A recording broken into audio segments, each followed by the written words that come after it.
Today's episode of Python Papi, we're back inside our smart contracts project. Let's have a look at what we're going to be going over today. Today we're back inside the Moccasin favorites installation side of the module. So let's pick up with some light reading. Now we can also check the SRC folder to see the generated files, src/favorites.vi. This is the file where we wrote our smart contract code, src/favorites.json. This is the file.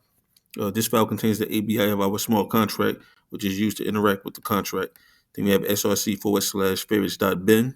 This file contains the bytecode of our smart contract, which is used to deploy the contract to the blockchain.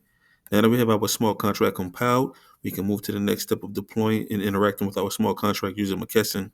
Note, we can also compile every single file in our SRC folder at once by running this command, mox_compile.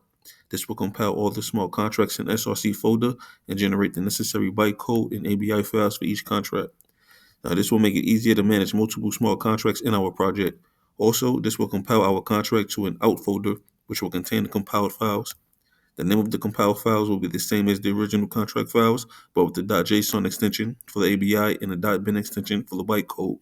If we take a look, we will see that we have a new extension in our out folder called the vm.json file, which is the key and the key value pair of the VM, EVM in our out folder. So I'm guessing EVM will be the value pair of the key value pair. So VM will be the key, EVM will be the value. That's neither here nor there, just pointing that out. But yeah, like I said, this is going to be a strictly read and only module. So yeah, thank you for following along. And soon, hopefully, we should be back into having some examples to run. So stay tuned for that.